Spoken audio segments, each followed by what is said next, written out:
Oh my goodness, it's been a long time in the making. I finally have Carrie Jones on the show. We got a chance to hang out at A4M in December of last year. And I mean, your vibe, your personality, I mean, we just totally click. So I know this is going to be an incredible conversation. And I've been on your podcast too, which that was an incredible conversation. So I want to kind of extend this, really pick your brain and just give my audience your knowledge, because like I was saying off air, Carrie, you know so much. You've been in this space for so long, dealing with hormones, dealing with perimenopause, dealing with all kinds of different testing procedures and seeing what works, what doesn't. So to finally have you on the show to unpack your brain for my audience is an absolute blessing. So thank you for being here. Oh my gosh, Amie, thanks for having me. I am so excited. Well, first of all, it was an honor to have you on my podcast. So thrilled to be here to talk about, well, of course, all things hormones, detox, over 40, like bring it on. Rant. Okay. So we have to start with estrogen detoxification. It's a huge question in my audience's mind. And just like we talked about on your show, and my audience already knows, my experience with uterine cancer has really enlightened me to the importance of further testing.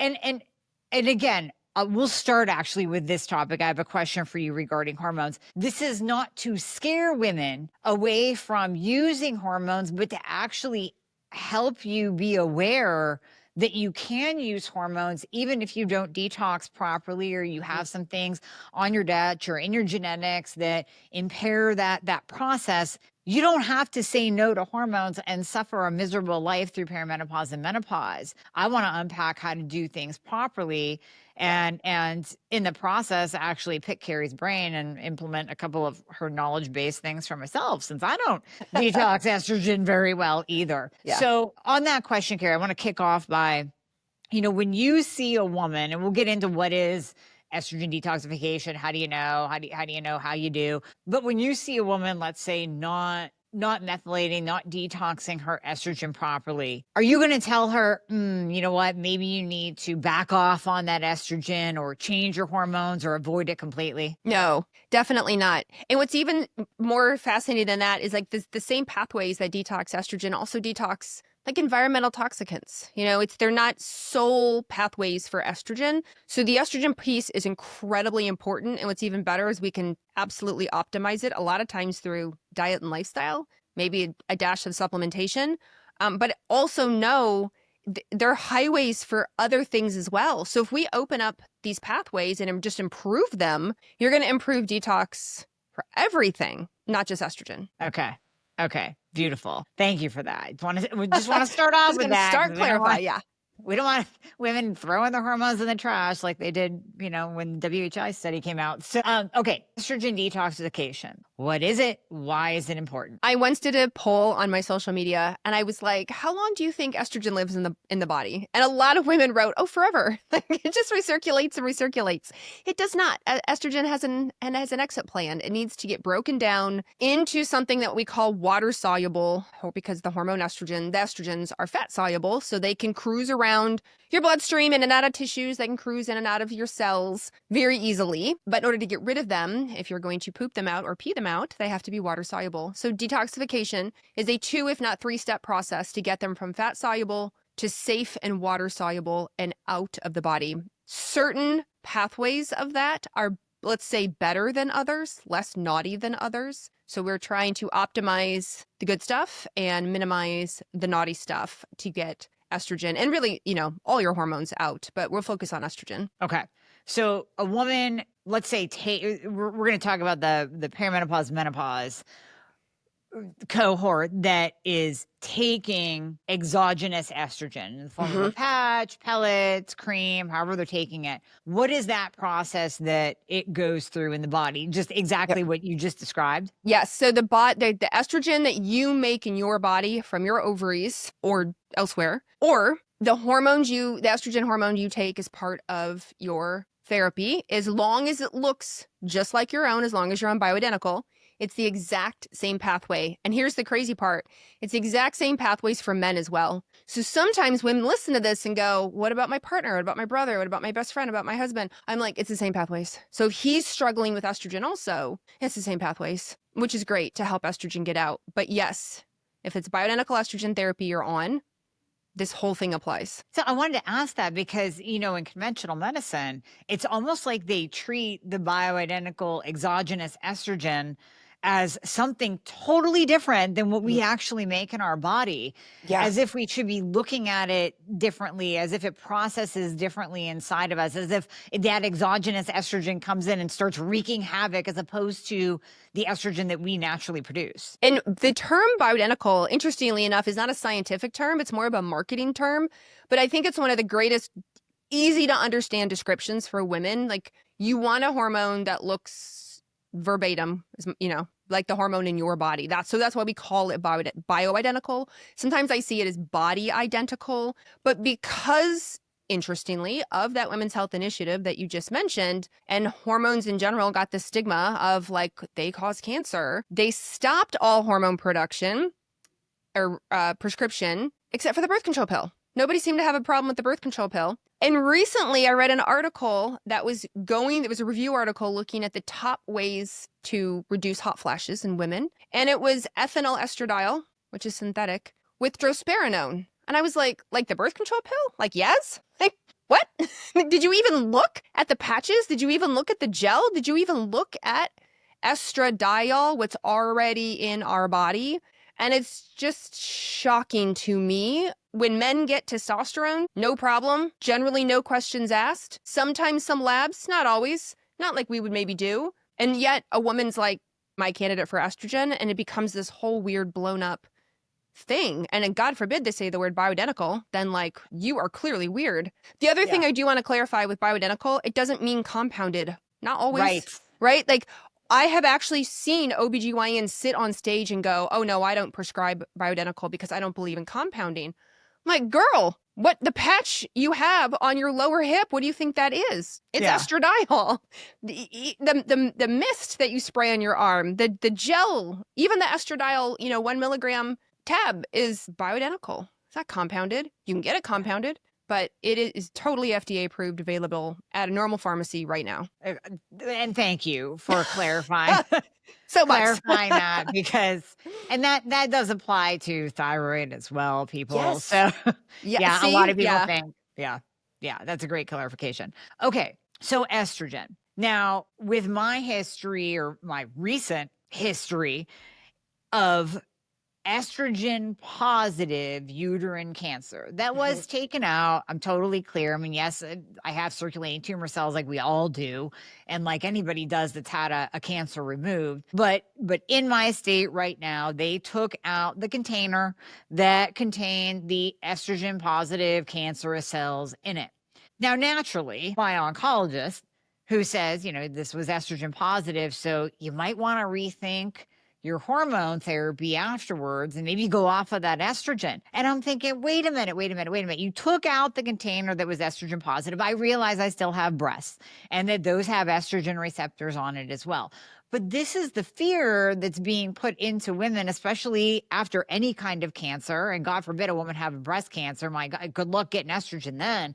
But this is the fear that we put into women, that because that cancer was estrogen positive, we can't have estrogen. And when I sit back and I think, I'm like, wait a minute. And I know this has been said out loud. If estrogen caused cancer, let's say breast cancer, if estrogen caused breast cancer or uterine cancer, we would see a bunch of 16 and 17-year-olds with breast cancer and uterine cancer because they have more estrogen in their body than what I was putting into my body that was deficient in estrogen, and I was just trying to replace it. So on that topic, there's so many questions around it, but my God, where do we start? On that topic, I mean, my plan is, and I am right now on estrogen therapy. I just need to make sure that it's not building up unnecessarily and that it's not going down unwanted pathways. So The big overarching question is, what do we need to think about if a woman, let's say, is scared of cancer, has cancer in her family, or is post any kind of breast cancer, uterine cancer, hormone-driven cancer, or hormonal cancer, we won't say hormone-driven, hormonal type of cancer, reproductive cancer. And then I want to break down the metabolites that estrogen goes into. One of the first things I always tell women is that cancer is not single-handedly one thing. Not in this case. There are some cancers, but in this case, cancer is complicated. I am not an oncologist. Every oncologist I talk to, though, is like, whoa, is it multifaceted? When something goes wrong in the body, when an enzyme gets made wrong, when a variant is corrected incorrectly, if you get exposure to something, God forbid, some sort of toxicant chemical, you have a genetic predisposition, it's what was the straw that broke the camel's back that all of a sudden a cell runs rampant and cancer occurs. So it's a lot more complicated than like A plus B equals C. So when women are like, well, estrogen causes cancer, I'm like, not single-handedly. It doesn't. No. And in fact, there's been some really great research around estrogen by itself actually lowering the risk for like breast cancer as an example. So in that Women's Health Initiative, the part that made the news was the combination of a synthetic estrogen and a synthetic progestin, which is a fake progesterone. When they were put together, those women had a slight increased risk of breast cancer, slight. Still, the media ran with it. What wasn't discussed was the other part of the study that they continued, which was the estrogen only part. And the reason it was estrogen only, so no progesterone, no progestin, nothing, was because those women had had their uterus removed.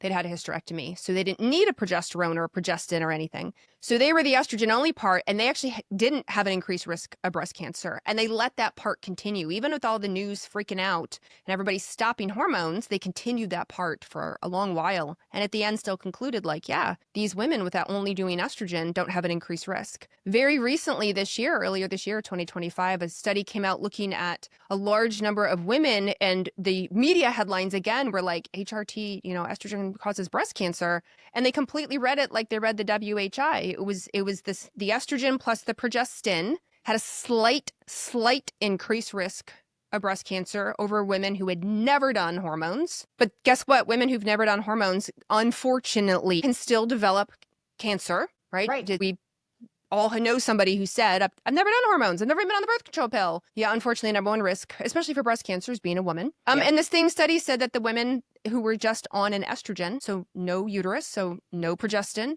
or progesterone, they had a lower, their percentage risk of breast cancer was lower than the never users, which is not uncommon. We've seen this a few times in studies. Now, I'm not saying this to I will support whatever decision somebody wants to make. Go on hormones, don't go on hormones, don't feel like you're a candidate. I just want you educated. I don't want any fear-based decisions. I don't want old information, again, from that Women's Health Initiative to be pulled forward when we've had so many studies since then. And to think that breast cancer in particular single-handedly is due to estrogen. Like, ooh, it's so much more complicated than that. Yes. I love all of that, because that's what I say as well, is I want to give you the information. Mm-hmm. And even if it's a one-on-one patient that is asking me, I'll sit down and say, we will talk about it. I will give you all of the information possible. You go out and listen to this podcast, and this podcast, and this expert, and then make that decision. But just like you said, Carrie, not out of fear, not out of fear mongering by your doctor either. Yeah. Or outdated information, or not just the fear mongering just in general. Either if it's old information that your doctor has, or the group that you hang out with, or the Facebook community you're on maybe has it wrong, hasn't gotten updated yet. And we want to dispel that. Yeah, absolutely. So where estrogen can be a problem, and I'll use that term very loosely, maybe even just be a problem with symptoms, not necessarily tied to cancer. Maybe for sure. Yeah. Road and, all of that, all of those fun things that come with what we know as estrogen dominance. Mm-hmm. So break down for me, what is true estrogen dominance? Because a lot of women love to use that term too. Well, I think I'm estrogen dominant. I'm like, no, you're not. Your estradiol is like 55. no. Like, you're not estrogen dominant. What I don't is think it's my estrogen computer. dominance? When do we see it usually in a woman's life? And how does Can you hear that me? You're actually totally compare frozen, but my to, computer's. Oh, oh, did you disappear for a second? Oh, there you are. Okay, you're back. you did. Oh, I did. Maybe it was my, I'm You did. You hardwired, completely but you never disappeared know. and now you're back. And I was like, oh no, I think my computer's working. I think I'm okay. Okay, well, I was just talking away. So Yes, I'll you're asking about rewind, I'll symptoms start not over. related to cancer. But I missed Yeah. everything you said because you were gone. Okay. I'll go back to that. Okay. So estrogen detoxification, or I'm sorry, estrogen dominance, not as it relates to cancer. I mean, women can be estrogen dominant and have the bloat and the water retention and all of that. Or, a lot of women will say, oh, I think I'm estrogen dominant. And I'm like, your estradiol's a 55. Like, I don't think you're estrogen dominant. You just think that you are, and you heard that term way too many. So what is true estrogen dominance? When does a woman experience it? And what is the difference between that and just improper estrogen detoxification? So interestingly, improper estrogen detoxification can lead to estrogen dominance. So estrogen dominance is shortened. It's a big phrase. It's estrogen dominance relative to progesterone in the luteal phase. What does that mean? So in the second half of the cycle after ovulation, you should make boatloads of progesterone. Loads of progesterone relative to estrogen. So think of progesterone like a big tall mountain and estrogen's a little tiny bunny hill. Like that's roughly the difference between the two of them. If progesterone is not a big tall mountain, if it's dropped down also to a bunny hill, or maybe it hasn't been produced at all, so it's like a flat ski trail, but estrogen is still a bunny hill, like estrogen wins. So we call it estrogen dominance, like relative to progesterone.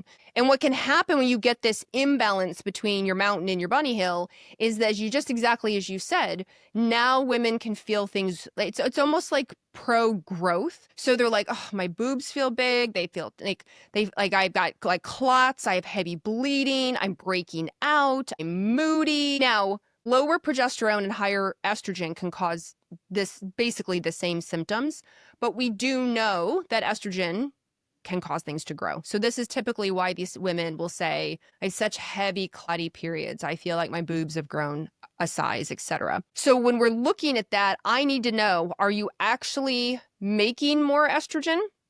Are you just not making enough progesterone? Or do we have a backup in the system so you're making appropriate amounts of estrogen? Think of like when you go to take a bath, so you fill the water up in your bathtub, but if your drain is clogged, what's going to happen? The water overflows and ruins your bathtub or bathroom. It's the same thing in the body. If your body is making just healthy, normal levels of estrogen, but your drain is clogged and your sewer line is clogged, like your estrogen is just going to like back up into the body and cause all sorts of issues. So this is why working on detoxification, which are essentially working on how fast is the water coming in, what is the drain doing, what is your sewer line doing of your own body, is going to help with the regulation of estrogen as it goes up and down throughout your menstrual cycle. Okay, so this can affect women of any age. Any age. Right. Age. So even cycling women who are not on estrogen therapy, like let's say somebody's listening to this, 30 years old, not even considering hormone therapy, but they're like, I have every single symptom you just said.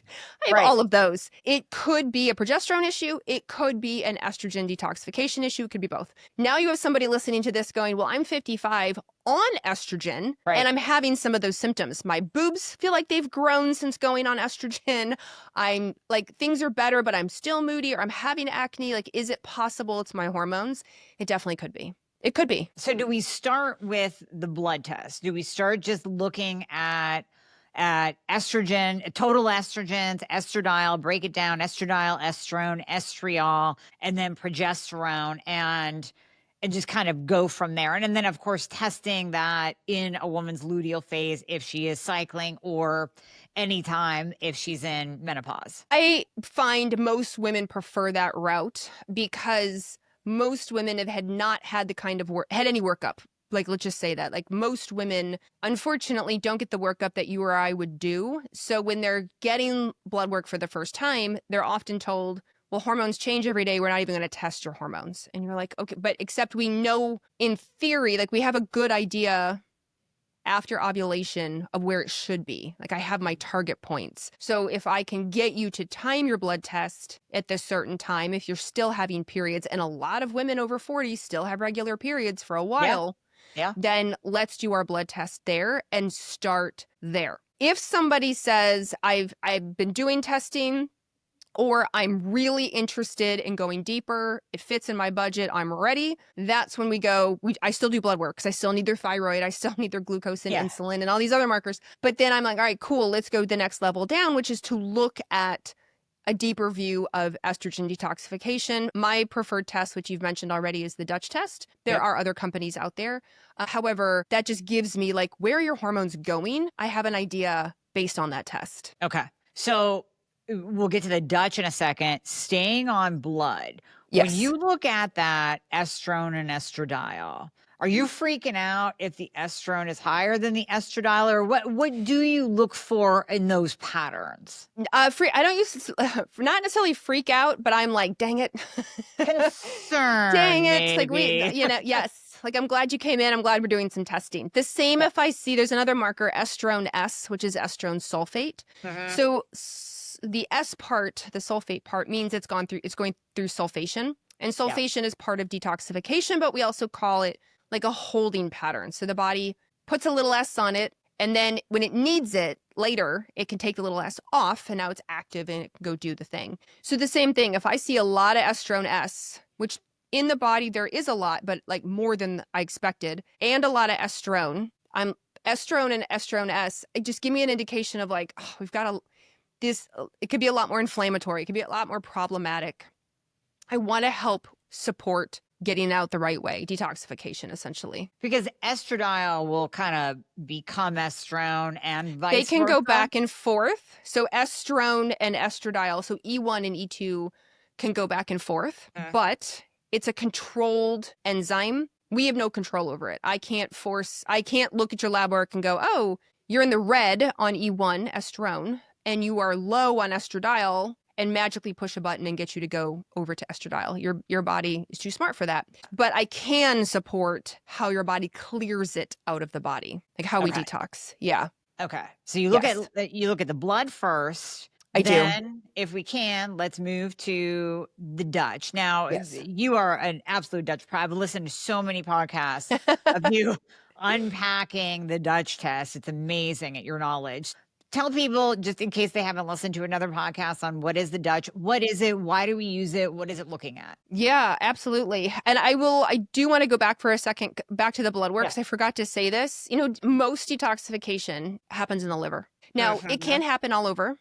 Believe it or not, you can do partial detoxification in cells all over. But if on your blood test I see that you've got glucose issues, insulin issues, your liver enzymes are higher than I would want them to be. If you've been told, it's been suggested to you have fatty liver, right away I know detoxification is an issue. And so some of these other markers I just want to point out because they show up on blood test, and that's an easy thing, to do, and generally covered by insurance, mostly covered by insurance. But the Dutch test, Dutch is an acronym, funny enough. It stands for Dried Urine Test for Comprehensive Hormones. And it's 6 pages of all the hormones you think, such as the estrogens we just said, E1, E2, E3, testosterone, DHEAS, progesterone, cortisol, melatonin. There's all sorts of hormones on there. But what makes it 6 pages long is it goes through the pathways, some of the pathways of how they break down. So here's your testosterone. Where does it go? Here is your progesterone. Where does it go?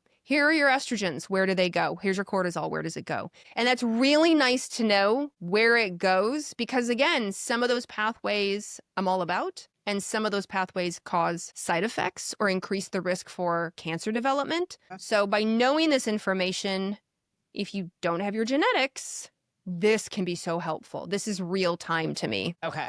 So when you see those pathways on a Dutch, there's a 208, there's a 4OH, there's a 1608. You break those down for us so we can have a better understanding of what do those even mean and why do we care? So the first phase of detoxification is let's say you have estrone, since we've been talking about it. You have E1, estrone. So estrone can't leave the body as estrone. So the body's like, all right, cool. I'm going to put you through phase 1. It's called hydroxylation. I didn't name it. I would have named it something way cooler, but there we are.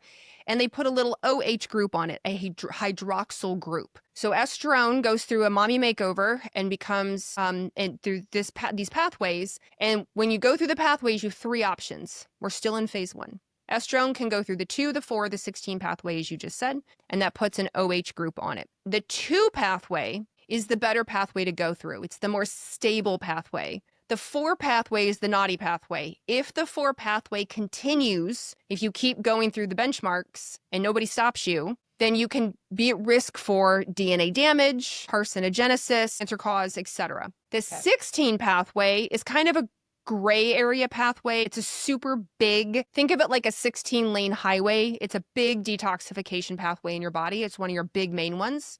And it is estrogenic when your hormone goes through that. When your estrone becomes 16-OH, if it binds to an estrogen receptor, it can cause estrogenic symptoms, heavier periods, sore tender breasts, PMS, etc. But it's also really good for bones. Research has shown in women, if you have higher 16, you have less risk for osteoporosis, osteopenia. So it's like a teeter-totter. Like, I like the 16, but I don't want it to dominate, and I don't want it too low. And I also know it's the major detox pathway. So that's phase 1. I can't turn any of them off. You will always, as a human, go down at least some part of it. But what we prefer is the majority of our estrogen becomes 2-OH, 2-hydroxy. And like I said way in the beginning, we can help modulate this through diet, lifestyle, and potentially some supplements before we move on to phases 2 and 3. Okay, so we'll stay in phase 1. Why do we even have the 4-OH if it's so problematic? What's the purpose in our body for it? Do we know? So here's what's interesting, and I know I say that a lot, but like biochemistry is so fascinating to me. I think because I almost failed it in medical school, and then I realized the whole body is biochem. Like once I got past that, I was like, oh, I really need to understand this. And so I've just been studying the heck out of it, and everything just like, we are so fascinated as humans because so many things go through this pathway, not just estrogen. And your body has stop gaps in it. So even if you go through the 4 pathway, there are still ways your body can say, like, they're just a route of excretion. And so if you go through the 4 pathway, there's still an offshoot, which uses the antioxidant glutathione, that like gets rid of it. So it doesn't even matter that it went through the 4 pathway. The body's like, girl, I got you. I'm going to attach glutathione to you. You're going to poop it out. You're going to be fine. Or you're going to pee it out and you're going to be fine. And so the problem is if we get far enough along this pathway and no stopgap happens. So this pathway starts with a Q. It's the quinone pathway. So if we get quinone development, those are not that great in the body. But like I said, these pathways don't just detoxify estrogen, and they do have several offshoots to try to help us not be all naughty all the time. Right. Okay. Now, is it just, you mentioned estrone. Is it just estrone that is going down? Estradiol does as well. Okay. Estriol does not. Okay. Estriol can become the 16. The estriol can become the 16. But usually what happens is the 16 becomes estriol. And then estriol goes through what's called phase 2, which is called sulfation or glucuronidation, and then it's excreted. So we don't often talk about estriol E3. One, because we generally all love E3. It's generally considered like a really cool, very safe, kind of, I don't want to say boring, but like kind of, it's big in pregnancy and we don't talk about it much as we get beyond that, even though it's important. So it takes a whole different pathway. It's the E1 and the E2 that goes through what we're talking about right now. Okay, well, since you just mentioned estriol, I have to throw in a random question here. What are your thoughts on estriol? It's like there's this great estriol debate out there. Huge. And I mean, it is huge and it's so confusing, Carrie, and especially being post-cancer. Yes, I have replaced with estradiol, but I'm like, should I be tossing in some estriol too, just for shits and giggles? I mean, it's kind of like, why not? So I was taught way back in the day, 20 years ago, that estriol. Well, let me back up for a second. So the reason for everyone listening, the debate is, do you just take estradiol because that's what we have available, FDA approved in the United States, or you can get it compounded? The other debate is that you should do a combination of estradiol and estriol. Well, there is no FDA approved estriol form in the United States. There is in Europe. And through the years, there have been a lot of pushback by pharmaceutical companies, one in particular, to get estriol banned in the United States, which makes no sense to me because they have an estriol product in Europe. But politics aside, pharmaceutical politics aside, they're again, these two camps. You should take both, or you should just take estradiol. So I was taught years ago, you have two main estrogen receptors. You have more than that, but there's two main ones. You have estrogen receptor alpha, that's your go, go, go, grow, grow, grow. And then you have estrogen receptor beta, that's generally considered like anti-cancer. Estriol, E3, prefers to bind to the beta. Estradiol binds to both 50-50. And E1, estrone, prefers the alpha, go, go, go, grow, grow, grow, which is why when you mentioned estrone earlier, it's because it binds to the go, go, go, grow, grow, grow receptor, the alpha receptor. So I was taught years ago, like, well, we want a mix. You want estradiol because it's 50-50, and that's what's, kind of makes the female body go round. And you want some estriol because you really want to help that estrogen receptor beta be fully supported. If the estrogen you're taking, estradiol, it should be 50-50, but nobody follows the rules. So if it is pushing on the alpha, you've got the beta as the backup with your estriol. Fast forward, then I learned, like that a lot of people are like, well, E2 estradiol is the only thing you want. That's what's important for the brain and the heart and the bones. And I agree with that 100%. I think, yes, absolutely. And I still feel estriol isn't getting the love, attention that it deserves, and that we still want to support that estrogen receptor beta. I will say vaginally, in my experience, estriol vaginally seems to help the best with lubrication. And I'm sure other practitioners may disagree with me, but I found that estradiol helps prevent like atrophy. It helps prevent yeast infections. It helps prevent urinary tract infections. Yep. It helps strengthen. Fantastic things. But I'd have women go, like, those things are better, but I'm still not like juicy. And I'm like, oh, we need to add an estriol. And when they added an estriol, they were like, hallelujah. Like, okay, now I'm juicy again. This is great. Obviously not all women experience, but I would just have this, like, I just saw it over and over and over and over again, that estriol brought the juicy back. It didn't stop the atrophy. It didn't, stop the yeast infections or the urinary tract infections. But I did find that just from the lubrication factor, like, woof, it brought it up to the next level. And that's what women were looking for. Well, and that's the thing. It's like, there's no harm. It sounds like there is no harm in adding in estriol. And now we have estriol face creams. We have body creams. We have ways to get it. And like, okay, even if big pharma bans it or whatever, hopefully it'll stay at least OTC, over the counter. Right. That we can buy Or it compounded, in care formulations, right? You can get it compounded. I mean, most compounders, that's where I learned, is all the compounders were like, well, we don't have an FDA approved, but we can absolutely include it or make it separate if that's something you want. And that's what I did for years and years in practice. Women seem to really like it. Now, not all women, right? Like, so some women are like, no, I only like my estradiol by itself. Like, cool. All right. I'll support you. Personal preference, No, exactly. yeah, like, we got it. Let's do what works. Yeah. So okay, so I kind of sidetracked, but I had to ask. This is a good one. I had to, because there's like this huge debate out there. So okay, we go through phase 1. Yes. Now what? Now we move into phase 2. Phase 1, first of all, phase 1 predominantly happens in the liver, like I said. So, and it uses these enzymes called cytochrome P450 enzymes. Again, I didn't name them, but there you go. CYP, cytochrome P450. You can test them. You can see genetically what yours are doing, and they're heme dependent, which means they rely on iron. So if you're iron anemic, iron deficient, you don't eat a lot of iron-based products, you're going to struggle here in this phase 1. Phase 1, when you go through phase 1, the 2 and the 4 and the 16, they're not that healthy overall. 2 is where we want to go, but in the end, it can cause problems. It's a metabolite that's a little unstable, so we want to move them into phase 2 as fast as possible. So we want to like we don't even want to stop at phase 1. We just want to keep right on trucking on to phase 2. And the reason is we're trying to make it fat soluble to water soluble. So this process requires you to, like, when you're going through hell, keep on going. So we go through like the naughty metabolite into the good metabolite. So phase 2 has 1, if not 2 steps to it. So the first step can be something called methylation, which some people are familiar with because of the concept of MTHFR and, oh my gosh, the dreaded MTHFR. But it's actually the methylation cycle. Folate is a tiny part of, but that's not the cycle I'm talking about. And if it doesn't go through methylation, it will go through 2 other forms called sulfation or glucuronidation. Or if you go through methylation, you still have to go through sulfation or glucuronidation. Again, I didn't design this or name them, but there you are. No matter what, and we haven't even gotten into the what you can do and the treatments and everything, no matter what, you can still support these phases. You can test your methylation. You can test your methylation cycle. We can get a snapshot of it in blood.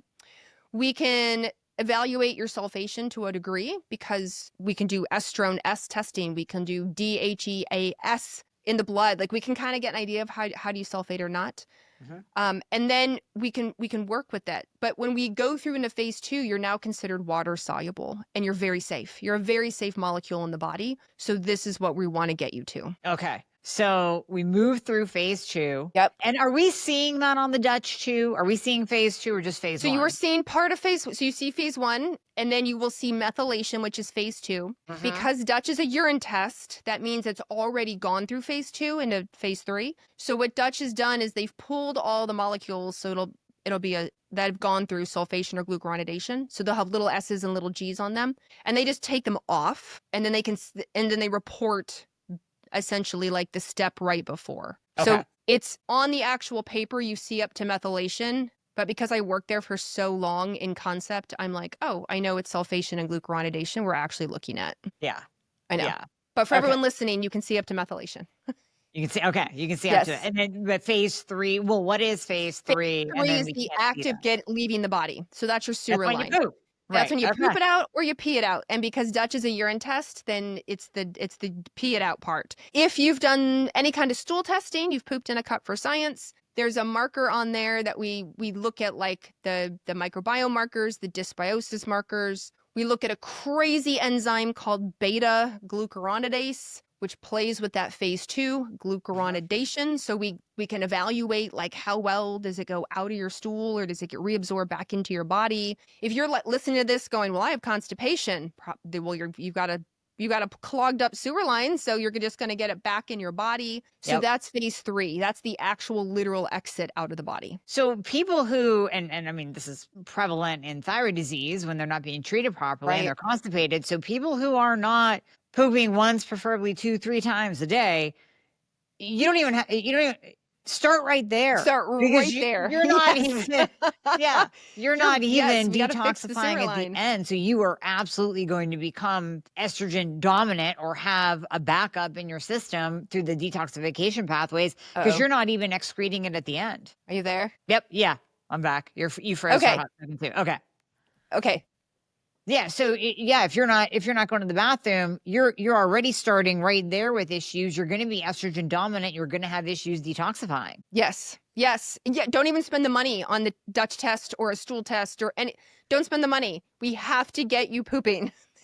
Same if you're underhydrated and for example, my nurses and my doctor or my nurses, my doctors, anyone in medical, my teachers, like who just don't go to the bathroom. Right? They have to hold it all day because of their schedule. Right. I'm like, oh my gosh, I know you have to because of your schedule I need you to like flush your body. I need you to drink water and go to the bathroom.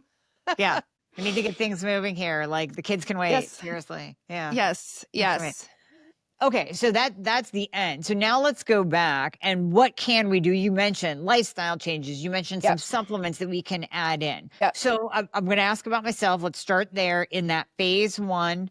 Yep. I push moderately heavily down the 4-OH and a little bit on the 16. Not horrible, but it's definitely there and it has been there. Just like when I was talking to you on your podcast, my one regret was not paying attention to the Dutch test that I did in 2022 that actually showed that I pushed down the 4-OH. So what can we do? We have a couple options. So we'll start with the 16 pathway. As I said, that's your super highway, your 16-lane super highway. We don't ever want to slow the 16 down. Just like if you live in the city and have a 16-lane highway, you know what happens when they close a lane. It's all chaos. So what we want to do is take more cars off the road or offer more exit ramps. So for you in particular or anyone listening, I'm like, what potentially are you exposed to? Are you doing that's adding more cars on the road? Is it environmental toxicants? Is it alcohol? Is it medication? People sometimes pop Tylenol, acetaminophen, like it's candy. Like, are you on something heavy for an autoimmune condition that's clogging up the liver? I know you need it. What can we do to support it? Things like this, that's what all goes down a lot of the 16 pathway. So I don't want to slow that down. I just want to open it up and move things through. Now, for the 4 pathway, I want to minimize that pathway. So these are supplements. Unfortunately, we don't have human studies. We have rat and cell studies. So we're using what we have in the moment for this. But there are supplements such as quercetin. So foods with quercetin, like apples, is an example. Quercetin is common for allergies, histamine, but it also helps to reduce this pathway. Resveratrol helps to reduce this pathway. And I was just reading an article about oroxylin A, which is in the herb scutellaria. So scutellaria we think of like for stress and calm and sleep. But this one component of it has been shown to reduce the 4 pathway as well. So if you're already on quercetin for your allergies, if you're doing resveratrol for antioxidant, whatever, like it's hopefully reducing that pathway. The other pathway is the 2 pathway. The 2 pathway we want to upregulate as best we can, if we can. So these are foods such as your cruciferous vegetables. These are your broccoli, your kale, your cauliflower, Brussels sprouts. Those foods are really helpful for this pathway. Now, I've been asked, can I just eat my way through this pathway? Like if I'm in your situation, can I just, Carrie, I don't normally eat Brussels sprouts. Can I just add in a serving of Brussels sprouts every day? Well, I have a research paper that shows it's like 6 to 7 cups a day that you're going to need. Most people don't eat 6 to 7 cups of cruciferous vegetables a day. Right. Maybe at your best, you're 3 to 4 on a great day, but 6 to 7 is kind of a lot. So what's in the brassica, this whole family, cruciferous family, is in a compound called indole 3-carbinol, I3C. When you chew these foods up and they hit your stomach acid, you have to have stomach acid. They break apart into a few other compounds, one of which is known as DIM, diindole methane. DIM helps shift towards the 2 pathway. And we do have a retrospective study, but it is on people. It is on predominantly women that shows that people on DIM, their 2 pathway goes up and like their 16 pathway, it just shifts. It doesn't block the 16 pathway, it just shifts it away. There's a receptor that DIM activates, and that's what helps shift it over to the 2 pathway. So when someone says, like you're a great example, if you were to have called me and said, should I do DIM? Should I eat brassica family? Should I take quercetin? For you, I would have said yes. All of the above. Let's just support the heck out of your phase 1. Absolutely. While all the other, of course, addressing all the other, just general liver support in your life. But yeah, those are the sort of the main things I can find the most research on to wrap my hands around. It's not ideal. There's no big pharmaceutical money in any of these. So are we going to find a 1,000-person woman study on resveratrol in this? No. But we're doing the best we can with what we have. Well, and then just retest. So that's my plan. Actually, I'm doing all of those things that you just said, and then retest and look at my pathways and see if they have changed. And and I'm so happy you brought up DIM because this is another big controversy. There's a lot of practitioners out there saying, well, DIM will reduce your estradiol. And it's like, but I'm on it anyways. Right. So you would just have to adjust the dose. So I do get asked, I don't use a lot of DIM, I'll be honest, in menopausal women with low estrogen levels. If you're on estrogen, you're a very separate case than, let's say, me. So you came to me, Carrie, uterine cancer, but I'm back on estrogen. Here's my Dutch results. I don't favor the 2 pathway. Would you put me on DIM if I was your doctor? This is not legal or medical advice, but yes, I would. Right. Yeah. Yes, I would, because you're already on estrogen and you have a very recent history and you're a great candidate for it. We're also going to talk about phases 2 and 3. But yes, the average person listening going, well, I've never had breast cancer or uterine cancer and I'm not on estrogen, but I have low levels. Should I go on DIM? It can make it lower. This retrospective human study that looked at it did show it dropped estrogen levels. So if you don't want your estrogen lower, then we skip phase 1. We move on to phase 2 and phase 3 instead. And that's totally okay. Because some people go, but what about the 4? You said the 4 was naughty. But remember I said the 4 had these sort of pathways out from it, that glutathione. We have other ways to support, even if you go down the 4 pathway, we have so many ways to support it away from it that it's okay. We can skip the DIM if you don't want high levels of estrogen. Amie, if you were to stop your estrogen, let's say you decided ultimately in the future, wow, I really shouldn't be on estrogen, whatever reason, then I would say, okay, stop the DIM. Because you're not even on it anymore and you already, you're menopausal. So let's not do that. Okay. So I do like that caveat because sometimes people hand out DIM like it's candy, like Oprah hands out cars. And I'm like, ooh. It will lower estrogen, and in a low estrogen state, not ideal. Yeah. Yeah. Yeah. Well, I like it for guys because it'll lower their Totally. estrogen dominance. Yeah. Totally. And with men, they still need some estrogen, believe it or not. Like, it's Right. important for their mood, it's important for their bones. Like, they still need a little bit of estrogen. But we've all maybe noted somebody who has gone on testosterone or just happens to have, they drink a lot of alcohol or have insulin issues. So they happen to have a lot of estrogen, and they get breast development and they get the beer belly look and they're moody and they're not motivated. And you're like, that's a lot of estrogen they've got floating around. Yeah. Yes. Yeah. No doubt. No doubt. Okay. Now moving into phase 2 and 3. Yes. Now what? Yes. Okay. The general support for phase 2 are twofold. One I've already said is glutathione, which is a very potent antioxidant. So supporting glutathione, however that looks, can be very helpful. The other comes from broccoli sprouts. So if you're a sprout person, if you like to grow your own sprouts, if you like to put sprouts on sandwiches and salads, aim for the organic broccoli sprouts. When you chew or chop the sprout, not a full-grown broccoli, but like the sprout.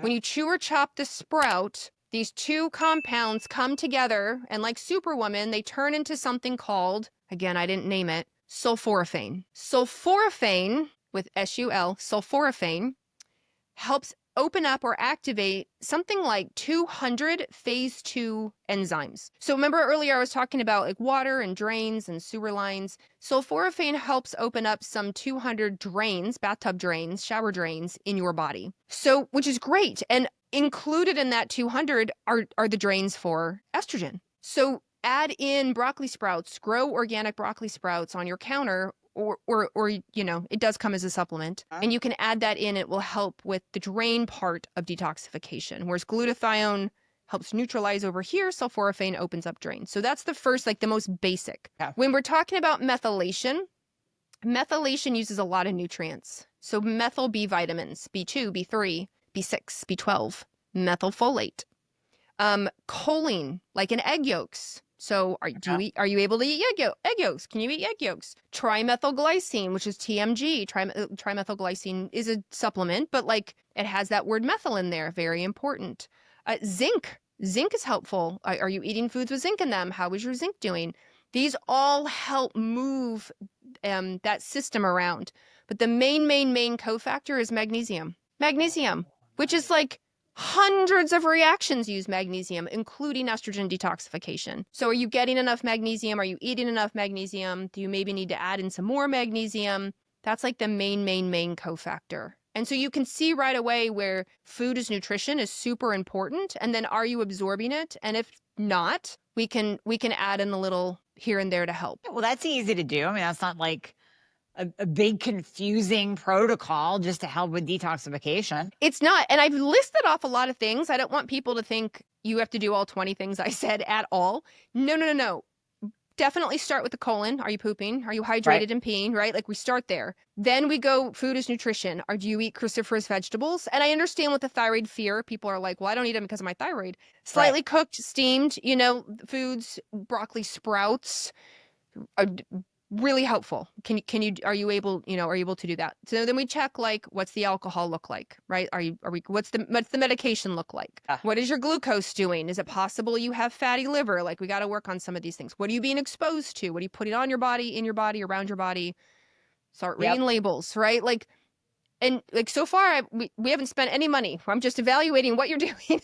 And what you're eating. And then from there, you might go, you know what? I probably do need magnesium. All right, I can add in a little magnesium. You know what? I love to grow things. I'm going to grow broccoli sprouts. I'm going to buy organic broccoli sprout seeds and grow them myself on my counter. That's what I do. Okay. Well, Easy if I peasy. don't want to eat broccoli sprouts, does that come in a supplement form It too? does. 100% comes as a supplement. Yes.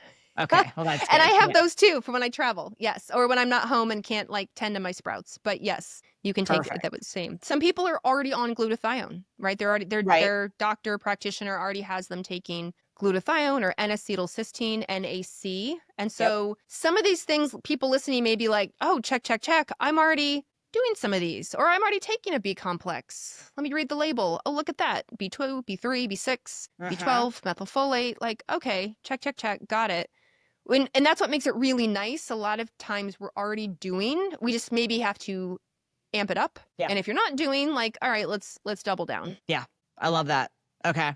That's beautiful. Now, last question I want to just leave with this. I know we talked about estrogen detoxification a ton today, but even with the Dutch test, do you even recommend women who, let's say they haven't been on hormones for 5, maybe 10 years post-menopause, is it even beneficial to do a Dutch test, or should they actually implement some kind of hormonal therapy first? That's always been my take. Like if I'm working with a patient that came in and she's, again, 10 years, no hormones, post-menopause, I'm like, let's get these started based on your blood. We know they're all in the toilet. Yeah. And then let's test your Dutch. Because I always heard that doing a Dutch test on a woman with no hormones is like doing an audit of a 16-year-old's bank account. You're just not going to see that much. It's zero. So again, 2 camps for that. Some people feel they want the Dutch test because not only the ovarian hormones are a part of it, but they want to look at the cortisol levels, melatonin. Yeah. The last page is called the organic acid page. It gives some extra information. So sometimes some people, it fits in their budget. They really want it. They've they're educated about it and they want a before and after. Other people, it's 100% true. She hasn't had hormones in a long while. My analogy is you're staring at a riverbank that's like dried up and you're asking me, well, how high does the estrogen get? Like, right? Like, where does it go? Like, where, how does the estrogen have waves? I'm like, I don't know. There's no estrogen in her body. It's a dried up bank. Right. But once we get water in, once we get estrogen right into your estrogen river, then I can see. So I feel I can go either way on this decision because it's either way you're going to test for these metabolites. So if you don't start right from the get-go, it's not like you're going to let her go years and not know, Yeah. couple of months and you're going to do a test and see what's going on. And then you'll know right away. Beautiful. Yep. I want to ask the expert on that one. Yes. So, yeah. thanks, Carrie. I'm 50-50. Yeah. The person depends on the person in front of you and their goals, their budget, what you find in the blood work, things like that. And sometimes history. Sometimes, I may be thinking like, oh, I'll wait on a Dutch test. And then they're like, well, I have this strong history of craziness or a personal history or family history. And I'm like, oh, you know what? I should probably know this ahead of time. Let's go ahead and test. Let's do it. Let's do it. Okay. Yeah. Beautiful. Oh my God. Well, okay, Carrie, we have to bring you on for a part 2 because there's so much that I want to ask you that we're just not going to get to this time. So we'll break this up as well and do a part 2. We'll coordinate that. But for now, can you tell people where they can find you? You just released your podcast. It's amazing. I'm so happy that you started because you're, like I said in the beginning, your knowledge base is just huge. So you need to give all of that knowledge that's inside your brain to the world. So I'm very grateful for that. But where can people find you and listen to your podcast? Yes, thank you. I am at Dr. Carrie Jones, Dr. CarrieJones.com. Everything's there, free ebooks, everything I'm doing, articles. The podcast is called Hello Hormones. It is literally brand new. Amie was one of the first guests I interviewed. So the Hello Hormones podcast with Dr. Carrie Jones, because I like to talk about all things hormones and, I have an opinion, so I'm going to say it. I love the title too. Women everywhere are going to find it just because it has hormones in the title. So it's beautiful. Yes. Beautiful. Well, we'll put all the links in the show notes, but Dr. Carrie, thank you so much for jumping on. It's been such a pleasure. Love talking to you, and we're definitely going to have you back on. Dr. Amie, thank you. Okay. Till next time.